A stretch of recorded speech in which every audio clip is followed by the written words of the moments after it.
Hello, आज मी इथे मसाला macaroni बनवत आहे। चवीला मस्त आणि सिंपल अशी रेसिपी आहे। तर इथे मी गंजामध्ये पाणी घेतलेलं आहे आणि इथे मी मॅक्रोनी घेतले आहे। इथे मी 400 ग्रॅम मॅक्रोनी घेतलेली आहे आणि इथे मी मीठ घातलं आहे। पाण्याला उकळी यायची आहे। पाण्याला उकळी आली की यामध्ये मॅक्रोनी घालणार आहोत आपण।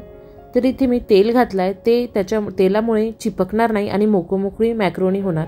इथे मी पूर्ण मॅक्रोनी घातलेली आहे आणि याला छान उकळी येऊन शिजवून घ्यायचं आहे। पूर्णपणे छान शिजलं पाहिजे। भरपूर होतं त्याच्यामुळे वेळ लागला। जर 1 कप असेल तर 5 मिनिटांमध्ये शिजून जाईल। थोडा इथे जास्त वेळ लागतो। तर इथे मी चेक करून बघत आहे मॅक्रोनी पास्ता शिजला की काय। तर हा शिजलेला आहे। आता याला मी पूर्ण काढून घेत आहे। छान मोकळा असा झालेला आहे आणि छान शिजवला तर चवीला पण खूप मस्त असा होतो। तर इथे मी याला थंड करून घेतलेला आहे। आता इथे याला तडका देऊया। यासाठी इथे मी अद्रक लसूण हे कापून घेतलं। एक भांडं घेतलं, त्यामध्ये तडका दिलेला आहे आलं लसणाचा। आलं लसूण छान झालं की यामध्ये मिरची घातलेली आहे 2। जास्त मिरचीचा वापर केलेला नाहीये मी।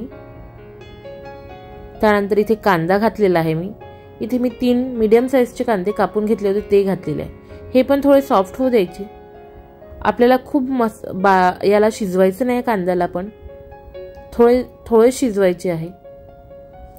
थोडं लवकर शिजण्यासाठी मीठ घातलंय चवीनुसार मी आणि याला मिक्स करून घेतलेलं आहे। इथे टोमॅटो घातला आहे।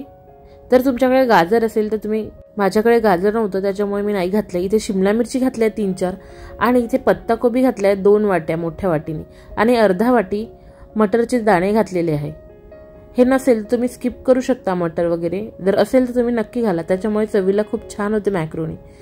आणि इथे मी पूर्ण हा मसाला मिक्स करून घेतला। इथे सॉस घेत आहे मी।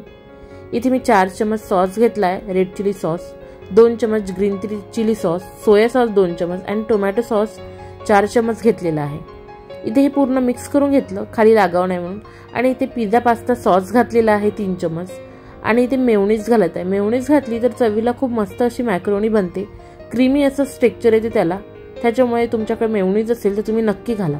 हे पूर्ण सॉस आणि हे सगळं काही मिक्स करून घेत आहे मी याला एका भांड्यामध्ये आणि ते नंतर यामध्ये घालणार। थोडं तिखट घातलंय मी चवीसाठी। माझ्याकडे मसाला आहे पिझ्झा पास्ता, तो घातलाय मी। इथे त्याचे छोटे पॉकेट होते, 4 पॉकेट घातलेले आहे। त्याने खूप छान चव येते, तर तुम्ही तो नक्की वापरा तुमच्या मिळत असेल तुमच्या इकडे तर। आणि हा पूर्ण सॉस एकत्र केला मी, तो घातलेला आहे इथे। याला पण छान मिक्स करून घेत आहे। याला बनवायला खूप वेळ लागत नाही, फक्त आपले वेजीस थोडं शिजायला वेळ लागते, त्याला पण खूप शिजवायचं नाही। आणि ते मी मॅक्रोनी घातलेले आहे आणि हे पूर्ण छान मिक्स करून घेत आहे। याला छान मिक्स केलं आहे। साधी आणि सोपी रेसिपी आहे। यानंतर तुम्हाला यामध्ये चीज घालायचं असेल तर तुम्ही चीज पण घालू शकता आता झाल्यानंतर। आणि इथे आपली मसाला मॅक्रोनी पास्ता तयार आहे। चवीला खूप मस्त सिंपल आणि सोपी रेसिपी आहे। तुम्ही पण नक्की ट्राय करा, खूप मस्त बनलेला आहे। आणि आजची रेसिपी तुम्हाला कशी वाटली हे नक्की कळवा। आवडलं असेल तर लाईक नक्की करा, शेअर करा आणि माझ्या चॅनलला सबस्क्राईब नक्की करा नवीन रेसिपीसाठी। Thank you, bye bye, take care.